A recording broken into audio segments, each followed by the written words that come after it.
is the Mobile Tech Podcast, brought to you by worldpodcasts.com. Now here's your host, Tech Girl, Miriam Joire. Hi, and welcome to the Mobile Tech Podcast. I'm your host, Miriam Joire, and today is Wednesday, April 11th, 2018, and my guest is the awesome, wonderful Judie Stanford of Gear Diary. Hi, Judie. How are you? Hi, Miriam. I'm good. You're excited. It's your first time on the podcast. Yes. Thank you for having me. I'm super stoked to have you. This is great. I know you don't just cover phones, so we're going to talk about a bunch of other stuff on this podcast, but I do have some news items to go through at some point. What I want to know, though, is that you told me that you've had a really interesting experience with the Motiv ring. And, yes. You know, I used to work for Pebble. Wearables are close and dear to my heart. Tell me about Motiv. Well, here's the thing. A lot of people are used to trackers that are watches or that are a wristband or that they have to clip onto their clothing.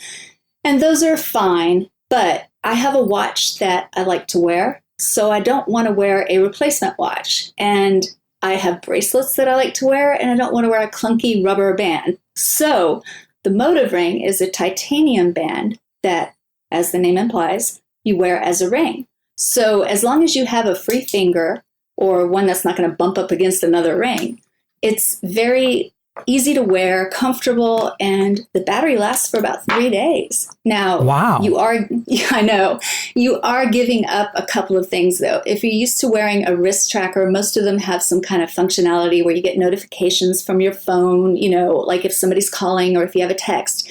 This ring does not do that. But, I mean, honestly, you usually have your phone on you anyway. So do you really need to take up battery life with that? So I'm okay with it, but it might be a turnoff for somebody else. Yeah, no, I can see that. I mean, you said it's titanium. That's pretty remarkable that they were able to make a wearable this small with 3-day battery life. So tell us a little bit, how does it charge? Like, how does it vibrate? Is that how it notifies you then? Well, okay, so there is an app, and it does tie in with Apple Health, and I believe that they're in the process. They've got a beta going on for Android right now, but you use a little USB charger, and it just slips on there. And honestly, what I'll do is I'll be sitting at my desk in the morning, and I'll just slip it off my finger and throw it on the charger, and then it'll glow saying that it's ready. So it's really easy just to fit it into your routine to charge it regularly.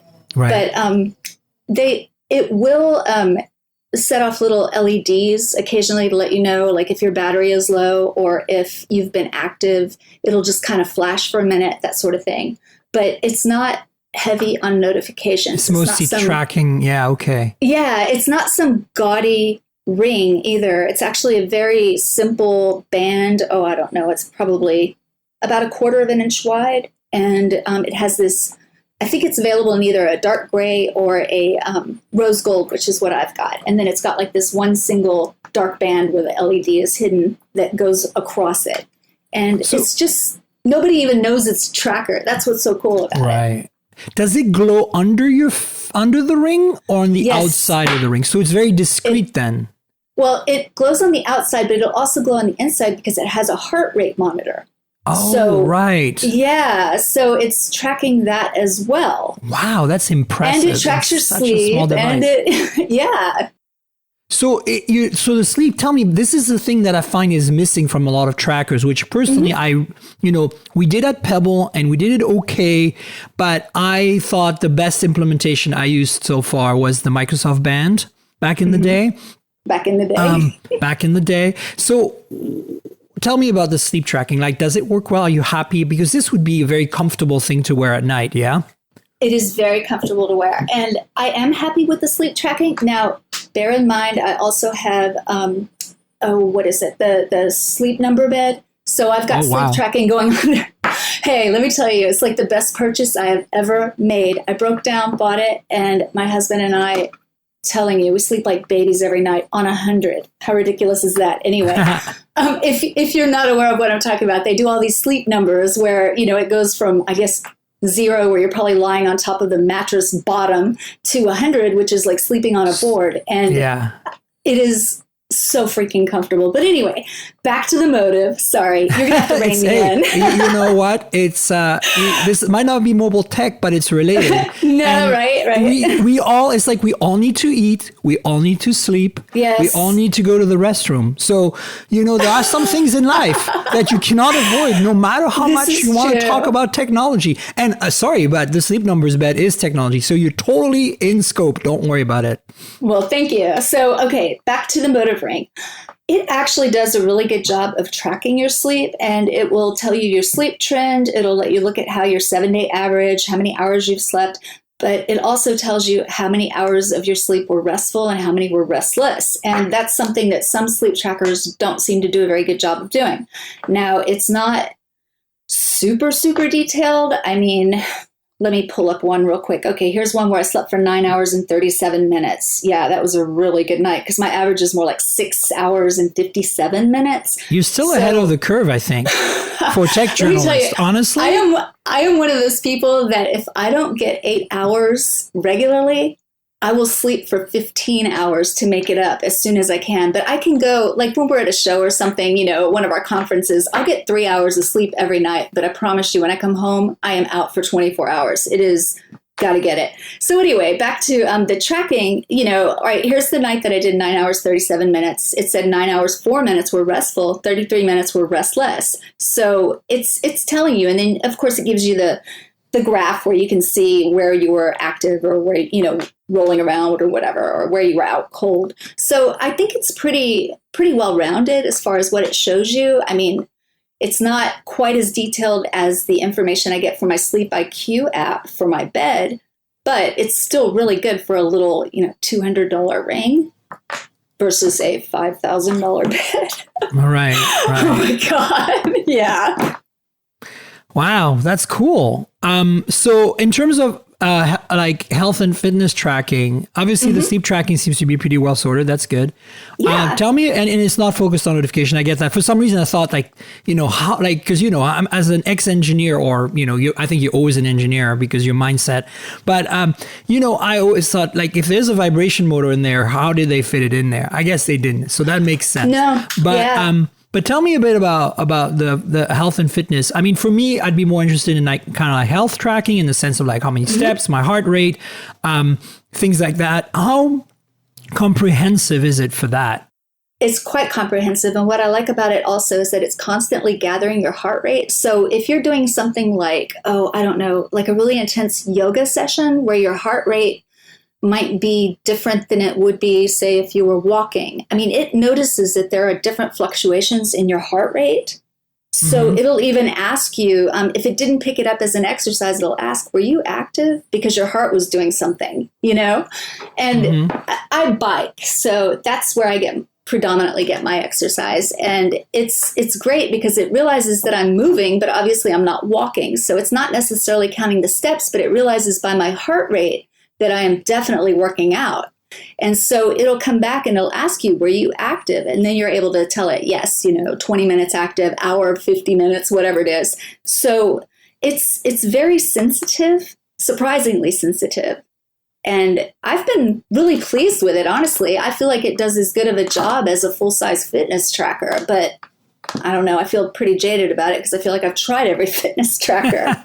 Well, you try. This is what I love about Gear Diary. For those of you who are not maybe familiar with the site, is Judie, mostly you have a small team of people. I know that. But the amount of like how productive you guys are on that blog blows my mind. Like, you review so much stuff, and it's so broad too, because you don't just cover, phones like I do mostly. I mean, I do a little bit of car coverage because I consider cars to be mobile devices, very large ones. They really are anymore. But you do cars too, like, yes. And it's kind of amazing to me how broad your coverage is and how much you produce.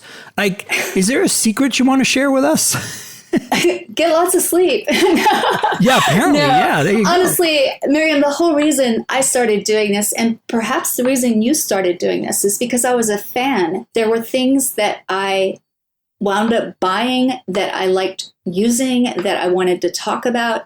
And that was the whole thing about Gear Diary. And, when I worked at the Gadgeteer before also, it was, what are you using? What are you enjoying? We'll talk about that. And it's never just, okay, I have a phone. It's also, okay, I have a phone and I have this really cool world charger and I have these really cool headphones and I have this really cool whatever, adjustable desk that you can stand at or you can sit at. There's all these different things that we use every single day. And I wanted to be able to talk about all of it. And so that's why we're not just a phone site or just a car site. It's just gear. What do you use? It's gear. Yeah, no, I get it. And it's just, that's why I'm amazed is that it's hard to have such a broad coverage base, right? Like part of the reason I decided to focus mostly on phones is because I wanted, that's what I was really passionate about at the time and still am today. But it was mostly like, hey, I can be niche, right? That way I can distinguish myself from the rest. This is years ago, obviously. Now everybody does phones, but back when I did it, it wasn't very common, right? So yeah, that's cool. So Motiv, yay, nay, recommended? Absolutely. Do you think it's the best tracker you've had so far? The one that fits in your life the best? I do, but I will put one thing out there. Do not expect to purchase it and get like a small, medium, or large. It's a ring, so you have to find the right size. So what they do is they send you a sizing kit, and you have to figure it out, and then you tell them which size, and then you can get it. So it's not like you're going to order it and have it, 3 days later from Amazon, although they are selling on Amazon now. You're going to have to fit yourself to it. And so I wound up getting a size ring that I don't actually think that I wear.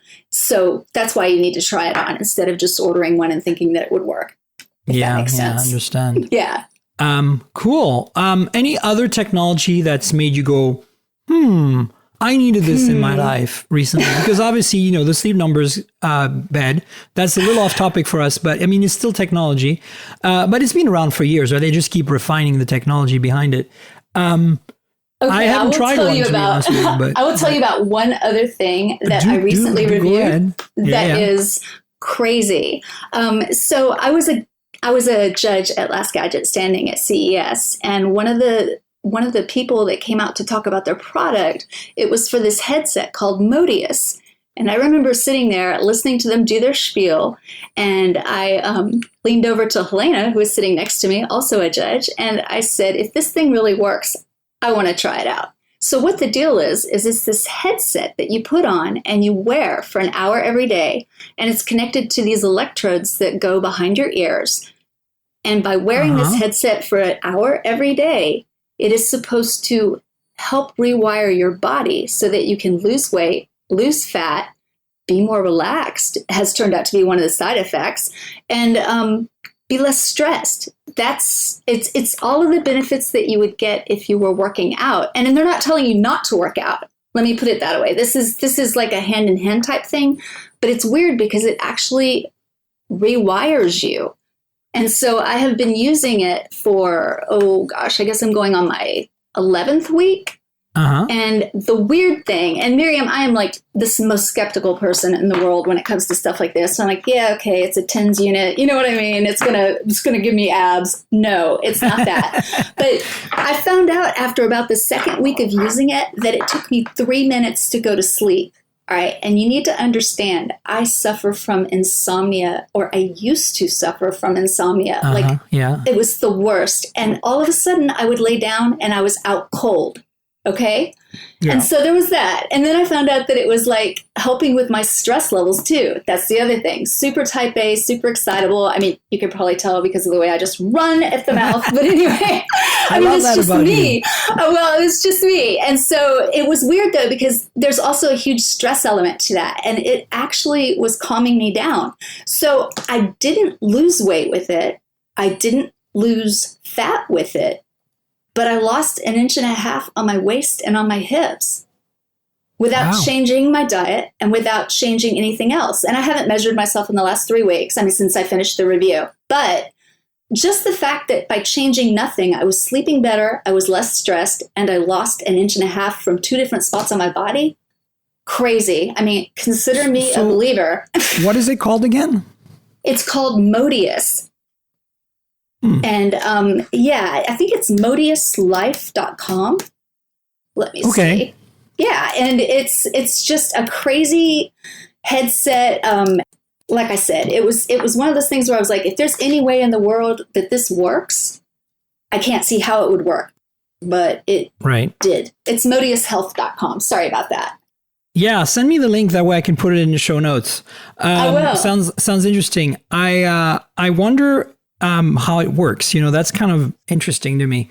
But, they've got all of the science on there. And I really went into it in the review. So obviously you said you tested a whole bunch of health trackers. Until the Motiv ring, what was your favorite?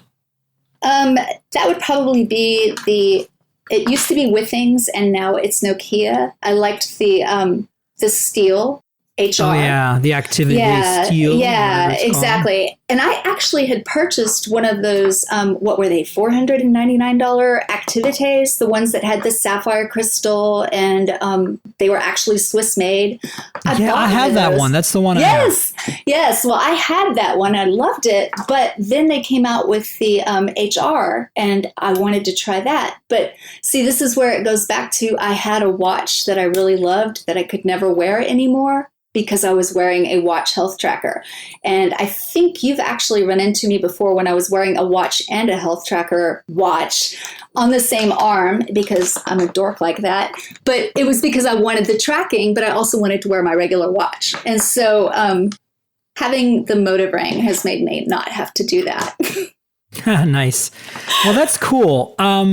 So yeah, it's interesting how Nokia acquired Withings. Yeah. And I like their approach to, making just a watch that has just a single dial. I'm a little less excited now that they have a display in there in some way. I don't know how to explain it to you. Like, I know the latest ones are a better product. They're nicer. They're more refined, because it's like, the third or fourth iteration of the product. But to me, as soon as I put that display in there, it just kind of lost something. No, I understand. I totally do. And that's why I have the black one with the black display, because it's not as obnoxious as the white one. Okay. Right. But I do. I mean, when you're going from the higher end Activité to, one of these HRs, you are going to notice a difference. And they're still a very good quality watch. But that actual Activité, the one that we were talking about, the higher end one, it was stunning. Oh, yeah.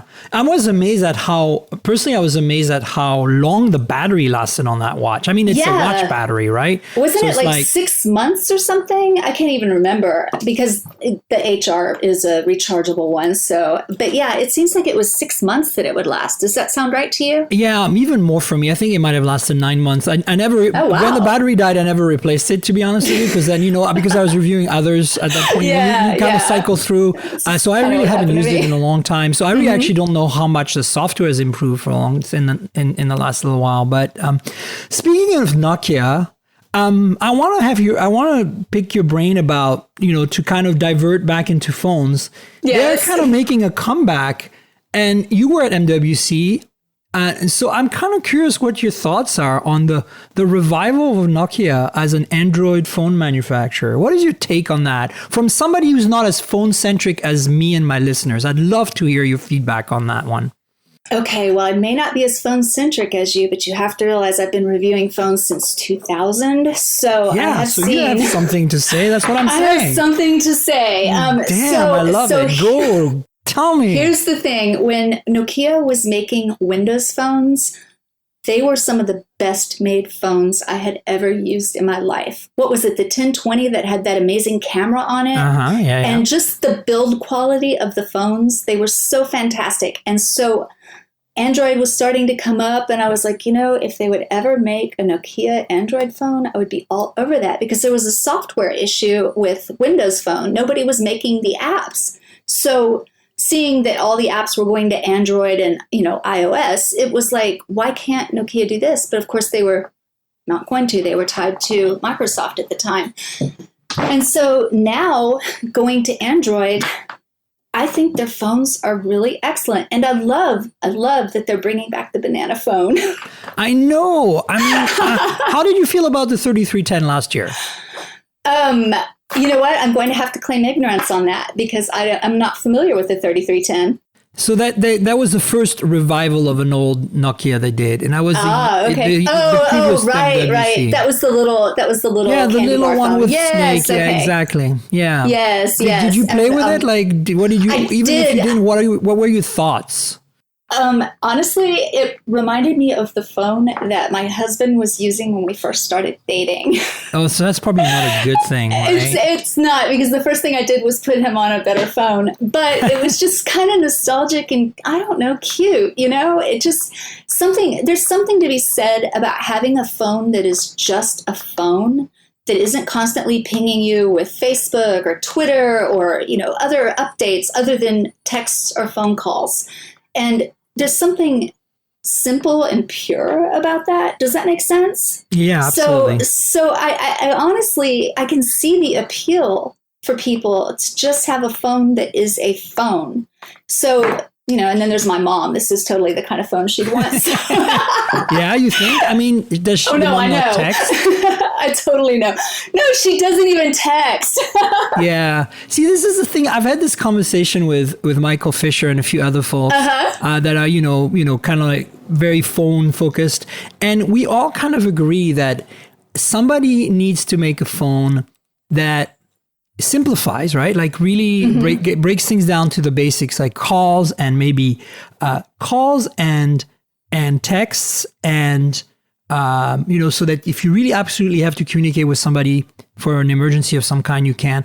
But then it has a camera that's really good on it, so you can just continue taking photos, but doesn't let you do things like editing or uploading and in a conscious way. So it would still let you upload, but it would be automated, right? In the sense that you would set it up ahead of time and say, I want to upload, I want a button that pops up after I take a photo. And I can review the photo. I can't edit it, but I can review it and I can upload it. And when I hit the upload button, it automatically goes to, these 3 services or whatever, right? And you don't have to log into anything. You set it up ahead of time. And so you're spending your night with friends and you can capture the moments, but you don't have to focus on the overhead of dealing with that, where you're tempted to edit and then you have to spend time like physically uploading and adding a note to things. But that would this require is something having I've been trying to be more conscious of, though, is that when I am on a night out with friends and things like that I may take a picture, but I'm trying not to upload it while I'm there. I'm trying to be present, because I have noticed I got really, really bad. I mean, middle of a meal, I'd have my phone out. I'd be checking whatever. And so I'm trying to get to the point where that's not even something I would want. Yes, we'll take a picture or whatever, but the phone goes right back in my pocket and I'm not posting pictures and I'm not constantly updating. Because honestly, if you can't just be there and enjoy what's going on, are you really there? Yeah, exactly. Absolutely. And so that's what I'm saying. Like, so imagine something that ran Android that was affordable, small, light, thin, good battery life, good camera, and had a touchscreen so you can at least text in a comfortable way or add a little note to your photo upload. And even then, I'm not sure to have that functionality in there. But basically, that's kind of what I want to see. And there are a few candidates. I can't remember the name, but there was a phone that I would discuss in a recent podcast that was the second generation of it came out, which has not an OLED, an e-ink screen. E-ink touchscreen. So it's basically the point of the phone is that it just lets you do text and calls. But are you talking about the punked phone? No, it's not the punked phone. It's another one. I don't even know if that has a camera. But it basically doesn't even have a camera, this one. It's just texting and calls. And the first gen had a numpad, like a T9. So texting was really not even an option. But the whole design is super sleek and super light and super thin and super sexy. And it has, and it's not cheap, but it has the new one has a e-ink panel that's like a Kindle that's touch, so you can actually type, just like on the modern Kindles where you can type in your password for your Wi-Fi. So it supports texting, which a lot of people wanted because they need just for basic communication. So I'm kind of thinking expand on that. And maybe if you can sell this thing for like, $100, $200, but it's really premium, really high quality, and it has a good camera. It would really totally be a weekend phone, right? You could like kind of disconnect from the world in many ways. No notifications, nothing, but you could still stay connected insofar that you're able to take photos and upload them and share the moment, and you can make a phone call, you can text someone. I think that would be cool. And I don't know, it's a very niche thing, right? I mean, who's got money for a second phone that would cost that much in the first place? Right. There's a lot of ifs here, but I think this is one of the biggest problems we have as in culture and society today, is that we are so absorbed by our mobile lives. As you said, disconnecting is nice. And I haven't taken radical steps to like remove apps. Like I was thinking of removing some of the social media apps from my phone, so I only use them on my computer, right? I can still upload, but I can't, really like participate in conversation. But honestly, I found that ultimately what I need to do is be better at self-regulating, right? So what I've done is the first thing I did was turn off sound on my phone. This is years ago. Like 10 years ago, I finally decided my phones will no longer make noises. I will leave the vibrate on, but that's it. It's amazing how much your quality of life improves. When I'm near somebody now that has the ringer turned on their phone and keeps getting beeps from, all the beeps and bloops, I'm like, it's just so rude. Like, what the fuck is wrong with you? Like, I'm sorry. There are probably people listening right now who do this, and I don't want to be rude, but like, no, seriously? You're right. Like, it's kind of like, what? Yeah. No, silence that stuff. Nobody needs to hear that. I know. So that's one thing. The other thing is, I don't know, but I feel like it's would be a better life for all of us if we knew how to kind of disconnect. And so what I do now is I really focus on triage, right? Like I will mark emails instead of like, I'll reply to emails I can reply very quickly, like in a sentence.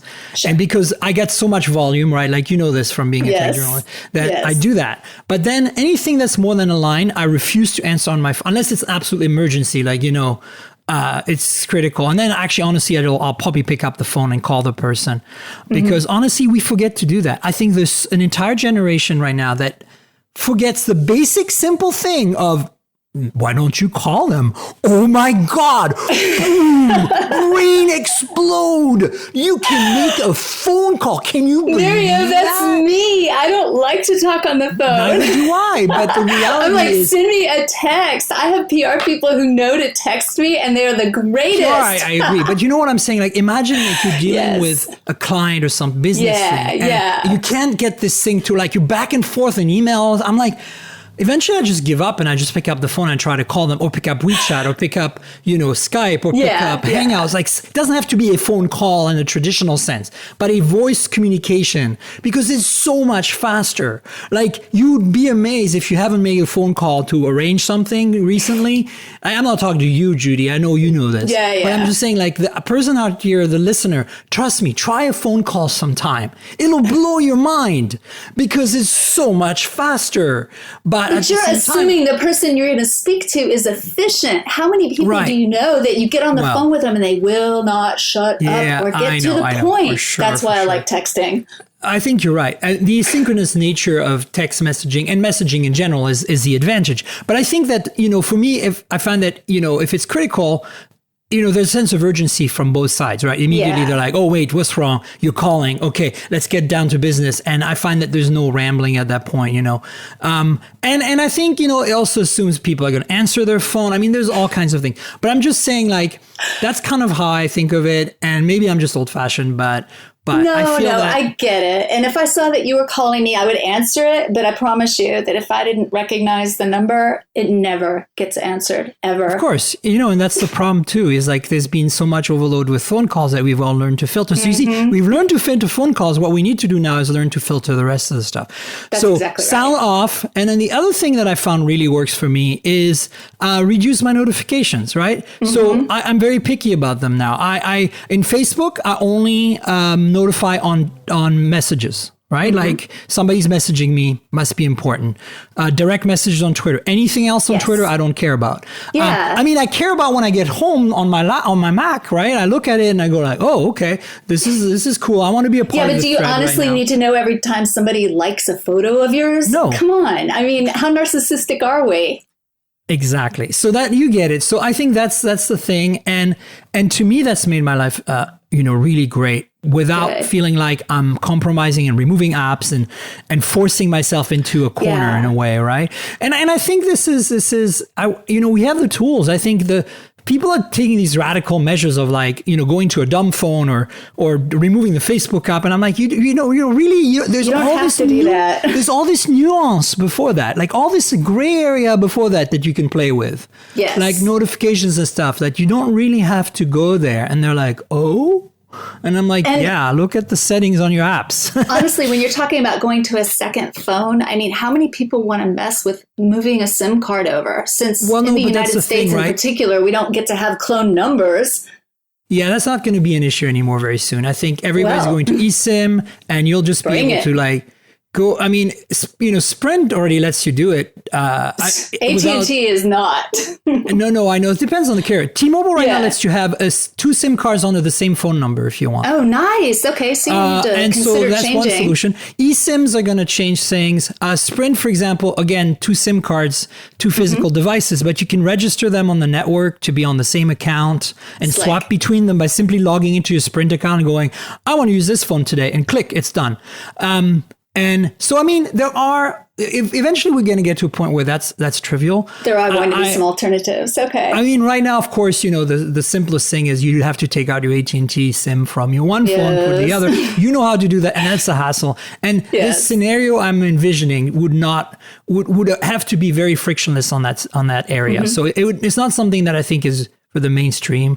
But I think a niche product, niche is where the phone world is going. I think that the only way we can evolve the phone today is by stopping making basically different sizes and price slabs of glass and metal and plastic that are identical to one another. And I don't know if you got a chance to look at the podcast topics. I sent you a couple of links of a couple of interesting looking phones. I don't know if you got a chance to you don't even have to look at the text in those links, but just look at the one has an animated GIF and the head picture, and the other one has just photos of the device, and they're really interesting. Have you seen them? Yeah. So to talk about the Doogie Mix 4, is this the one you were talking about with the GIF? Because that one I think is very interesting with the sliding front. And am I saying that right? Doogie. I don't know what it's called.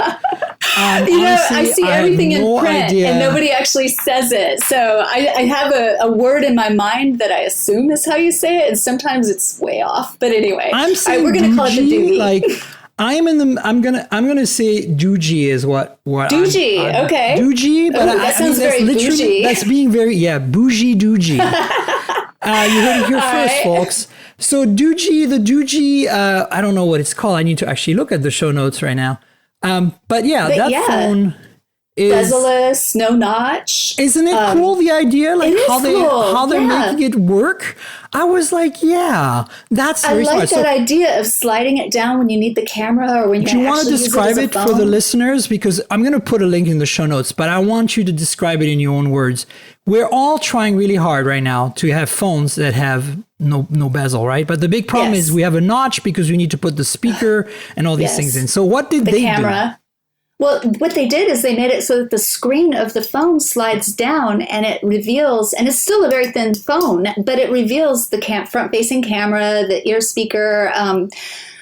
It looks like, and cool. Maybe even an LED flash for the front. Wow. I think it's just it's the proximity sensor. Is it just proximity? I was like, wow, check that out. They do say the one thing I don't like about this story is that it says, and I'm I know you haven't read it, but they get into the details a little more, and they say that the light sensor is under there. So when it's covered, you don't have automatic brightness. To me, why don't they could easily put that on the top edge of the phone so that's always active. So I mean, this is a pre-production prototype kind of design idea more than an actual product. It's likely it's going to look very similar when it launches in the winter of 2017. I should say 18, sorry. 18, 19, next winter. So who knows? But it's kind of cool. And, it brings me to this thing that I have that, I really wish that people would take more chances. ZTE took that chance with that dual screen phone. Yes, right? The Axon M, yes. The Axon M. And, it took so long to certify that phone that by the time we got it, it had a Snapdragon 821, and it was a little long in the tooth, and the displays are not the best quality. So, I mean, there's a... But I liked that they tried. I mean, they were trying to do something different, and I love that they went for it. Yeah, I mean, for a first try, it's not the first dual screen phone. There's been others, but there's a first try from ZTE in the modern, like in the last year or two. It's the first try in a really long time, and I felt that as a first try in a really long time, they did pretty well. I feel that it really definitely is a Gen 1 product with all the kinks of a Gen 1 product, and if they stuck to it, and I hate to say this, but if it wasn't ZTE, if it was a bigger mainstream manufacturer like Samsung or LG or HTC or even Xiaomi or Huawei, it would have probably been a little bit more refined in its execution. And that's why I'm really excited about these crazy rumors of a folding phone with an actual folding display from Samsung, the Galaxy X or Galaxy 10, because we need form. And you brought up the banana phone earlier, 8110 from Nokia. They're reviving it. Of course, it's a feature phone with a T9 keyboard. It's not really what I want, but I want to see. But you can play Snake on it. Yeah, I know. But see, what I'm saying is I want those cool form factors to come back. Yeah.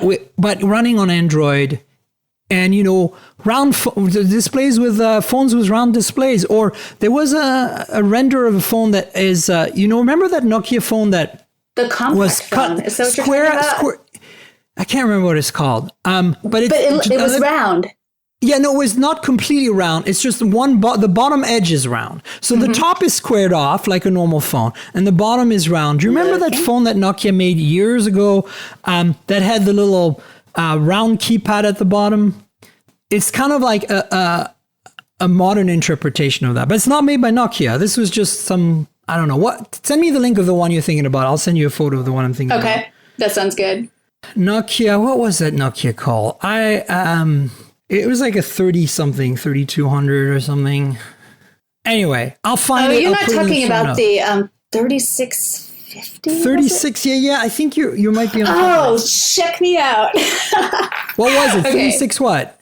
That was the one with the weird round keys on the bottom and the squared off on the top. Okay, yeah, no, I was thinking of something totally round, not that. It seemed like that was a compact phone.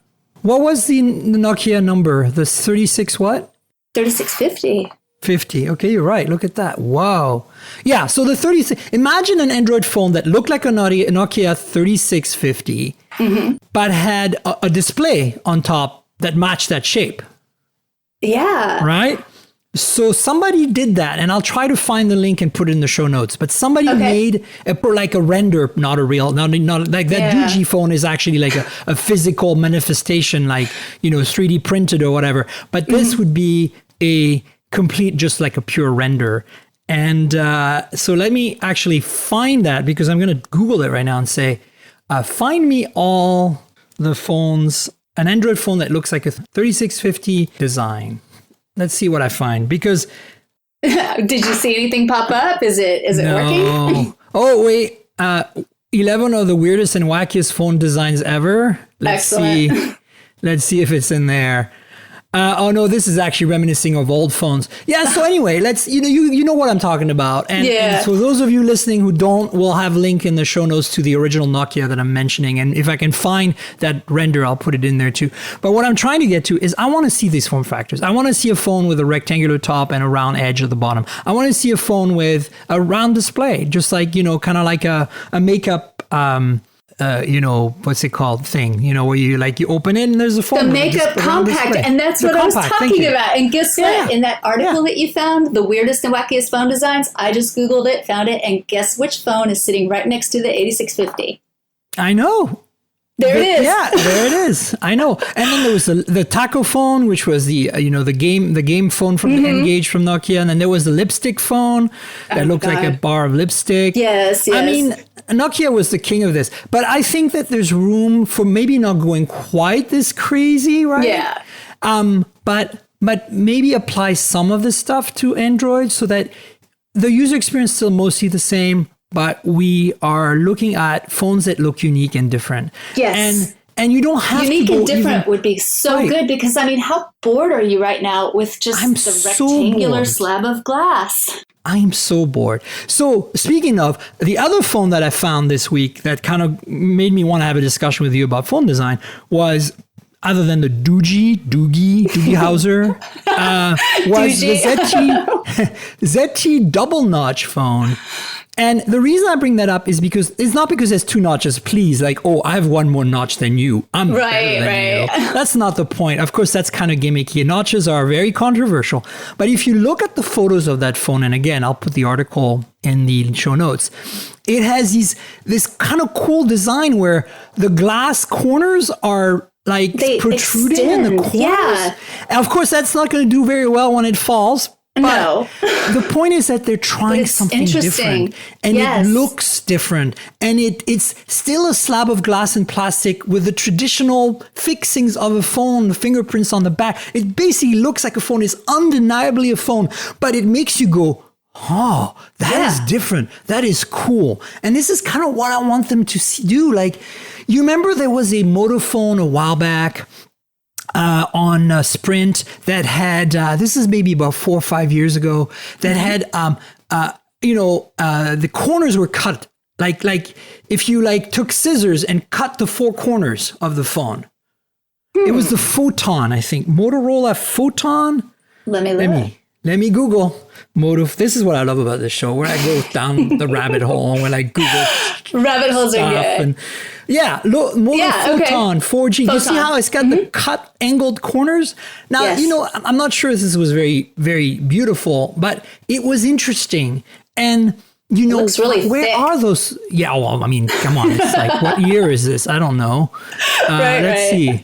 What year did this come out? It says 2011, right? Oh my God. So, and it was also, I think it was a rugged phone. So at the time, it was kind of unique in that sense. There weren't too many rugged phones.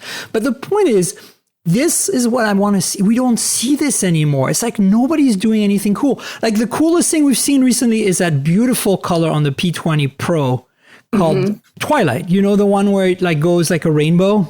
Yes. And that is beautiful. That's cool. But overall, it just from the front, it looks very boring. From the back. But how is that any different than, exactly. Do you remember back whenever Motorola Razr was like, oh, we have it in pink, or Palm Trio, oh, we have it in pink. How's that any different? It's still a basic phone. It just has a cool color. So, I mean, give me something more than just color. I want to be wowed with form factor. I want to see something that makes me go, okay, I need that phone. Because that is the coolest thing I've ever seen. And have you felt that any time recently, Miriam, at all? Yeah. I mean, I feel bored. I just don't find, I should have said, no, I haven't felt like innovation. I knew what you meant. What I'm saying by yes is I agree with you. Yeah. Yeah. It just, I don't know. I get tired of saying to people when they ask me, oh, have you seen anything exciting at such and such show? And I'm like, well, it seems to be more evolutionary than revolutionary. I don't want evolutionary. Yeah. You know what I mean? I want someone to wow me, and I want to be surprised, and I don't want to have seen 60,000 articles about the leaked design before it's announced. I want something that just whips my head back and makes me go, holy cow, what is that? I need it. But I haven't seen it. And honestly, I think that's kind of that laziness that's happening right now. Is that the only way they're able to make interesting designs anymore is by reviving old phones like Nokia's doing. And don't get me wrong, I'm not bashing Nokia for doing it. I love that they're doing it because it's hitting all my nostalgia buttons. But at the same time, I'm like, it's kind of like, with car design, when there was that period of time in the early 2000s when the new Mini came out, the new Fiat 500 came out, and the new Thunderbird came out, which didn't last very long. No. And a bunch of these retro designs came out, and I'm like, they were cool, they were fun, but it's like, it's like, remakes of old Hollywood movies, right? Oh it's my God, you just hit both of the things I thought of when you said that. That's so funny. All right, fine. I'm just going to sit here and listen to you. No, I'm kidding. Sorry. No, I mean, but you're right. You're right. It's like there is a nostalgia to it, and there is a desire to see something new put into something that is old, to make the old exciting again. But I feel like we're to a point now that we need to break away from it completely and do something 100% new, take a chance, and see what happens. Yeah, absolutely. And I think nobody's willing to do that, because at least in the US, the only way you're going to be successful is by being in bed with the carriers, and the carriers are not going to take risks. Right. And if you're Samsung, you want to be able to, your primary objective is to compete with Apple. If you're Apple, your primary objective is to compete. Well, I actually, it's probably not true, because Apple just lives in their own world. Yeah, but I don't think they care. They're well aware that Samsung is a force to be reckoned with. And obviously they need to stay competitive with Samsung, which is why at the same time as they launched the iPhone 10, they also continued launching the old school phones, the 8 and 8 Plus, which are more their old design philosophy, because they don't want to alienate their users. And so I think that's alienating the users, alienating the carriers is a big deal. Even Apple is very cautious and very evolutionary, even though in the past they've been very revolutionary in their products. And so I think that I'm not expecting this from the big guys, to be honest with you, but at the same time, the big guys have the resources to try new things. Look, Samsung gave us the Note, and the Note stuck, right? Big phones are a thing. People like them. They're real. They're almost the norm now. And you can't even say phablet anymore. It's irrelevant. You can say, well, I've got a Note, so it's bigger than a Galaxy, and that's basically, everybody understands the Note is the biggest phone that Samsung makes, with the most specs every year. And that's reality. But at the same time, they took that chance. They took that chance with, remember the Galaxy camera? And that didn't fly. But it was a cool idea, I thought, at the time. And so that's what I'm saying. It's like, we need somebody to take a bit more chances. Yeah. And somebody that's got the budget to do it, where if it doesn't make it, it doesn't bankrupt them. Yeah. Yeah. So Huawei, ZTE, potentially Samsung and Apple, of course, but I think they're more concerned with their, with pumping out they're competing with each other so hard that I think they're mostly concerned about that. And it's too bad. I mean, LG obviously, and HTC is now part of Google. I don't think we're going to see too much from them. We're probably going to see a U12 this year, and that's it. But here's one that I think is ripe for the picking, and I'm bringing them up to segue into kind of like the leaks and rumors section of the show. Awesome. But OnePlus 6, right? We know it's coming sometime soon. I don't know when. Like, I don't have one, obviously, but it's just like we know pretty much everything there is to know about their phone.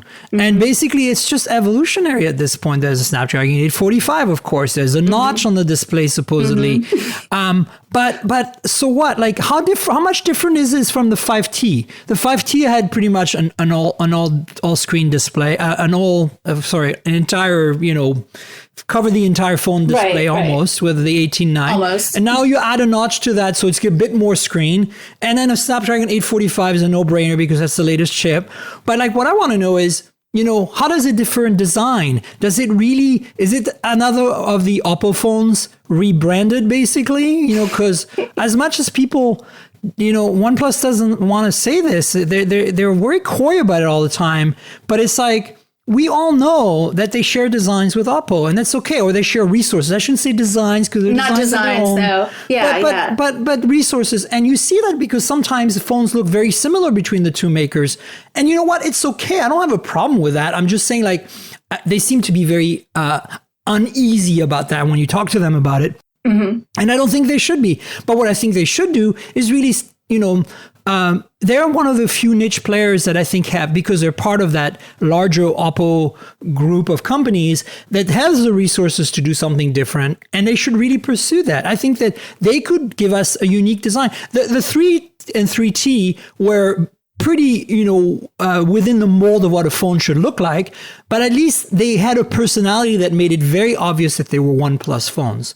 Whereas I felt that with the 5 and the 5T, the design shops have just gone out the window. It's just, whatever generic design they could tack on that thing. And so I'm kind of hoping the 6 breaks that mold. I know it's not going to be radical, but I think OnePlus is the company that I would feel is most likely to be able to get away with doing an unusual, but not revolutionary. Not just revolutionary, but yeah. Yeah. No, I'm going to agree with you because I've been really impressed with what OnePlus has put out. And I love their direction. And the fact that they blow my mind, honestly, because it's like they came out of nowhere and created a phone that was affordable and had great specs, and they've just run with it. But it's like, I want to see them do something revolutionary, because you're right. They are a company that could do it. Yeah, and I mean, it doesn't have to be like completely insane. I'm just saying, those two designs we just saw from Judie and Zati, riff on that. Give us something new. Yeah. Yeah, it doesn't it can still have a rectangular screen with 1 or 2 notches. It can still have all the specs we expect and 2 cameras in the back in some row of some sort. But why don't you make the case look more interesting? Like some weird angles and corners and shapes. Like remember when HTC came out with the diamond? Yes. Yeah, it was just like we were blown away. Like a phone can look this good, especially from HTC, because until then everything they made was cheap gray plastic. Remember that? That cheap painted plastic that if you scratched on it a little too much, the paint would come off, and this ugly like white plastic underneath. It was like, oh my God, like cheap. But then the diamond came out and it actually felt good in your hand. It fit into the palm. Which was weird because it wasn't something you thought would happen, with all those crazy facets on the back, but it was a comfortable phone to hold. But I'm going to back up for 1 second, Miriam. I'm laughing at the fact that every phone company now seems to be putting the notch after everybody made so much fun of Apple. Explain that to me. It's like, okay, they're going to make fun of it, but now everybody's doing it. Everybody. Well, look, I think that, it's monkey, the monkey copy thing, right? To some extent. But I think also there's another thing happening here. And I think it's cultural, right? Most of the phone makers are based in Asia, right? True. Korea and China and Taiwan being HTC and Asus, Korea being LG and Samsung, and then you get the rest in China. And the reality is that culturally in Asia, you want to be seen with the coolest toy, right? People want to be able to see you use a phone and go, oh, that's cool. And so right now, Apple with the iPhone 10 kind of reinvented the phone for themselves, what they felt the phone should look like and be like. And to make their Face ID work, they wanted a full screen display. They couldn't pull it off. They needed the sensors up there for Face ID. They made a notch. They were very careful because they're design centric to make a notch that, looked good in terms of like the round angles. It's all very, very carefully crafted and designed. Of course, what they, I think, failed at doing is providing a way to avoid the notch in software for like photos and videos, which, as you know, the P20 does very well, P20 Pro. And of course, others like other Android phones, like it looks like the OnePlus and others are gonna do this as well. So the reality is, Apple could in software improve the notch experience, but in terms of hardware design, I think they nailed the notch. And so now these manufacturers are looking at this and going, hey, I'm just going to copy this, right? Because when my users buy my phone, people perceive them as having an iPhone. And if you look, like the vertical arrangement on the cameras, P20 Pro has it. Zenfone 5 has it. I wouldn't be surprised if the OnePlus has it. The reality is a lot of people are copying that iPhone 10 iconic design with the notch and the layout of the cameras in the back, because in those cultures, it's like, you want to be seen like having the best. You can't necessarily afford the best or the most expensive, depending on what your perspective is on the iPhone 10. And so you settle for something lesser, but you don't want to be perceived that way. And I could be wrong, but I've spent a lot of time in Asia, and that's kind of the feel that I get. No, I understand, but it also it sounds sad almost, though. Okay, I can't afford the Apple 10, so I'm going to go buy this phone because it looks like one. That I don't know. I mean, I understand what you're saying, but I feel like that almost dismisses the work that these other phone companies are doing. because it's almost like, okay, your phone has a iPhone 10-esque look to it, and that's why people are buying it. It's not because you've got a fantastic camera or you've got a better screen or you've got a faster processor. It's because it looks like an Apple 10 and or iPhone 10, and I can't afford that, but I can afford this. You know, I don't know. That's almost dismissive, Miriam. Yeah, well, I'm not trying to be dismissive. I'm just stating my observations. I'm not sure that's actually the reality of things, but it's interesting to me that this has happened, and you look at it, it's not the first time. I mean, it's very clear that, you know, phone manufacturers have been copying Apple. Like, I mean, the P10 last year, do you remember the P10? Huawei did the P9 the year before. It was an awesome phone, but it flew under everybody's radar because it looked very much like a Huawei phone. And people did not understand that design language. And then they said, we want to reach a broader audience. We want to compete with Apple and Samsung. And literally, the P10 and P10 Plus last year were like clones of the iPhone. I mean, they looked like iPhones.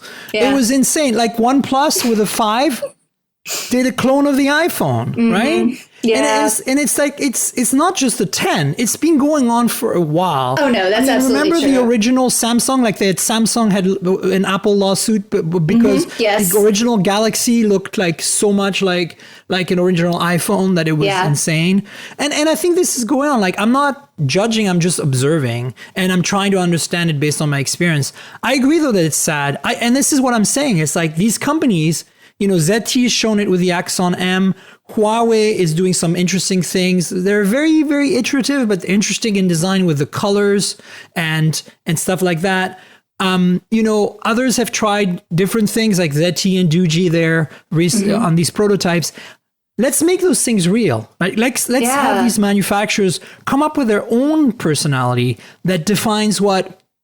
And we know this will never happen, but that defines what Apple might copy rather than the other way around, right? Well, no, actually it does happen, though. I mean, think about how many Android features wind up getting copied eventually. Features, but design, industrial design and hardware? Yeah, but I'm not sure about industrial design and hardware. Not so much, you're right. But I mean, other features. So I mean, there are instances where it crosses over. And if somebody were to do something really amazing, I could see where Apple would, maybe we should try that.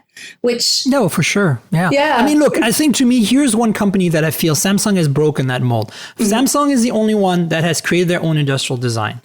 Finally, they nailed it. It started with the Galaxy S6, evolved with the 7, evolved further with the 8, and now the 9. Magnificent. You know, the 9 is kind of like the ultimate manifestation of that. Yeah. And I hate to say it, but, you know, whether you like Galaxies or not, it's a unique design. It looks Samsung. It's Samsung. It's not Apple. It's not anybody else. And I want Huawei to find their voice. And I want, you know, these companies like OnePlus. OnePlus is the best one to find their voice because they have such a niche market of early adopter, tech-savvy folks that want the best specs at a reasonable price point that they could differentiate on design so hard to really define who they are. But they don't do that.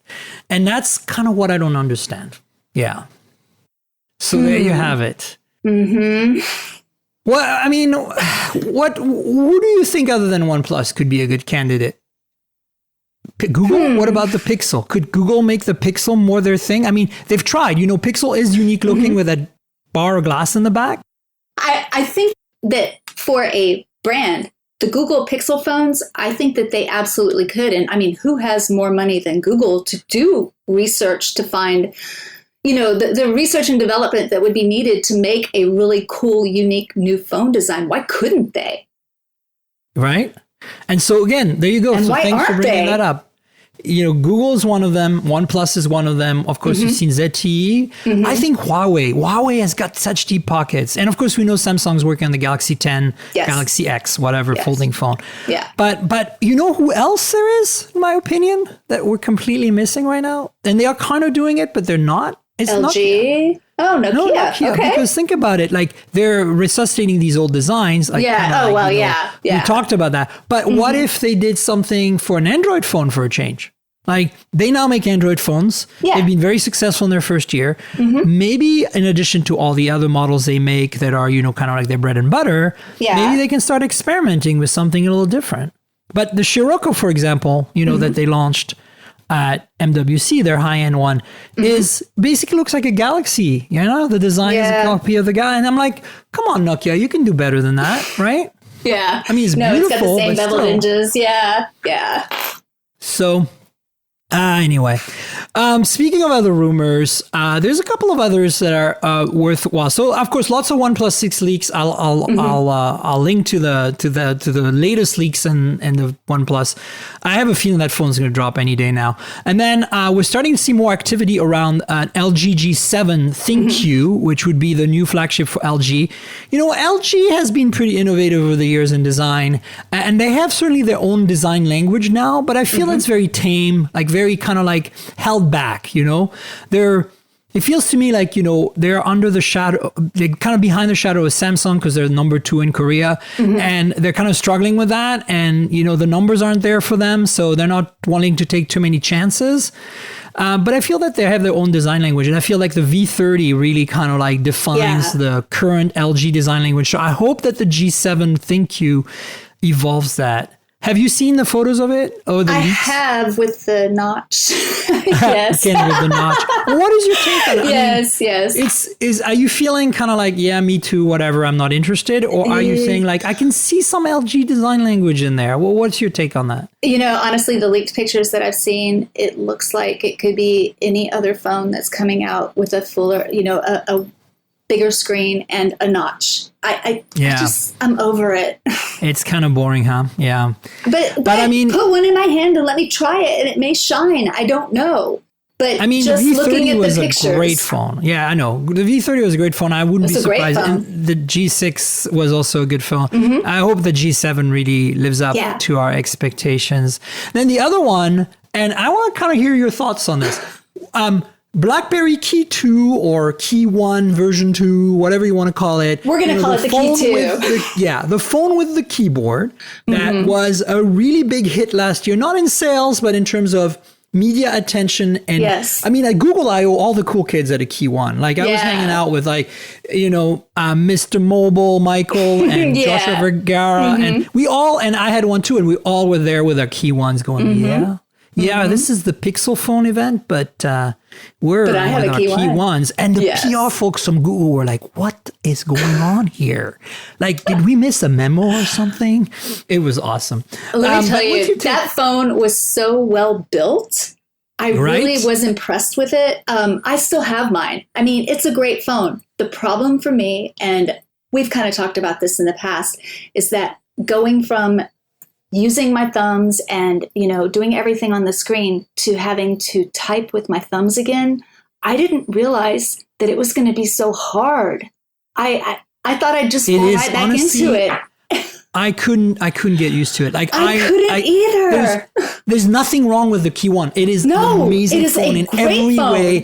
Like the keyboard is so well sorted. It feels great. Yes. The fact that you can use it as a trackpad to like scroll through things. The fact that it has a fingerprint reader in the space. So many innovations. It's a fantastic phone.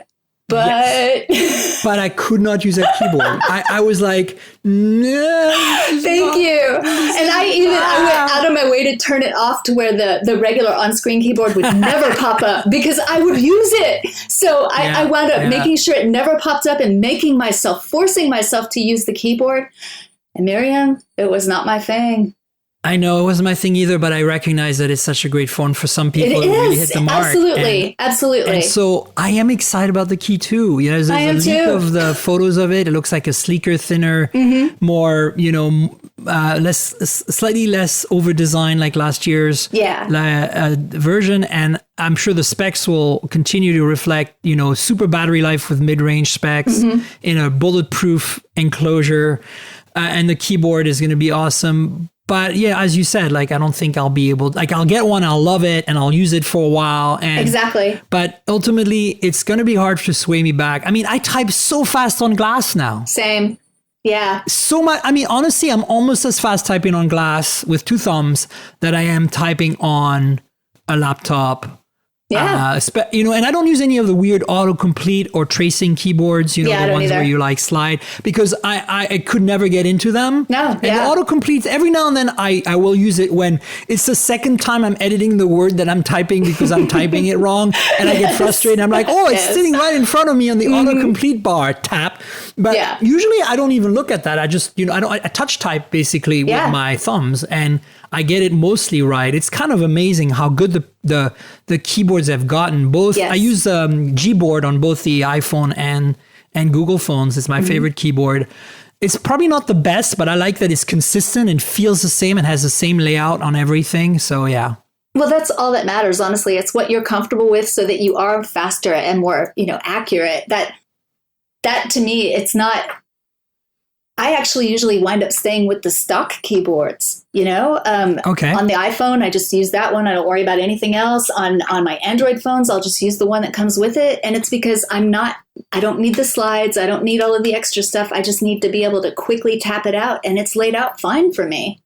Works well absolutely. For me. I mean, if it works, that's great. Yeah. So you don't have a special keyboard you like better than others? Sure don't. Okay, cool. That's good. That's interesting. I used to be that way, but then, I started using, because I use a Pixel or a Nexus as my main phone all the time. I really got used to that keyboard, and then it became available on the other phones. I was like, oh, well, let's make it easy for myself. Give me that. Give me some of that Google Gboard love. But yeah, so I think it's kind of interesting that this Key 2 should be popping up at some point. I don't know. It's a little behind this year. I mean, last year it came out, like right after MWC, and now we still don't have one. I'm hoping it shows up before June. That would be great. Surely. But we'll see what happens. Yeah. Well, listen, I think we've covered everything. I think you should pimp yourself and tell people where they can find you online, your Twitter, your website, all that good stuff. Very easy to find. GearDiary.com, and Twitter is @GearDiary, and also at Gear Diary site if you just want to follow our feed. So, hey, Miriam, thank you so much for having me. This was fun, and I cannot believe we sat here and talked for this long. No problem. There's a couple of things we need to do still. I want to mention our lovely, lovely sponsor, Audible.com. If you want ebooks, if you like ebooks, if your life is all about reading books and you don't have time to read them, but you have time to listen to them, check out audible.com. They're our sponsor. They're awesome. And if you go to the link in the show notes and want to start a subscription with Audible, if you click on that link, you will support the podcast. So it's audibletrial.com/mobiletech. That's audibletrial.com/mobiletech. If you don't want to go to the show notes, type that URL into your browser right now and sign up for Audible, and the podcast will benefit from that. Thanks to Audible for being our sponsor. I really love it. I've been listening to William Gibson novels, the early ones, all over again lately. Do you listen to ebooks? I mean, yes, not ebooks, I do. Audiobooks? Well, yes, I have an Audible subscription. And what's you listening to right now? What's your thing? Well, the last book I listened to was The Hate You Give. And it was a really great book with a fantastic narrator. And I can't even think of her name. It's, well, it doesn't matter. But anyway, that book was fantastic. If you haven't read it, I highly recommend it. There you go. Not only do we have an awesome sponsor, but we have an awesome guest using our awesome sponsor. Absolutely. And giving you their recommendations. You guys all know where to find me on Twitter. I'm at Tankgirl. That's at TNKGRL. And it's like the comic book character, but just drop the vowels. And, Instagram is the same handle. My YouTube channel isn't though. So it's youtube.com/Miriam Jouar, spell out my full name with Y, Miriam. That will get you some videos that are complimentary to this podcast, like unboxings. And it's like sometimes I do reviews. Sometimes I'll have interviews. Sometimes I do hands-ons. Basically, if you want to see the phones up close and personal with my rants on top, that's the channel to go to. Please subscribe to the YouTube channel. Subscribe to the podcast. If you don't know how to do that, visit mobiletechpodcast.com and then, click on all the options. There's options for Pocket Cast, for iTunes, for just RSS feed if you want to add it to an unusual podcast app. And you can also find us by searching for Mobile Tech Podcast and my name, my handle, Tankgirl, TNKGRL, on Pocket Cast and on iTunes. So you know where to find me. Subscribe, tell your friends. Let's grow this show. And thanks for coming, Judie. It's such a pleasure to have you. Thank you. All right, we'll see you all next week. Thanks again. Cheers. This has been the Mobile Tech Podcast with Tank Girl, proudly presented by worldpodcasts.com. You can visit us online at mobiletechpodcast.com.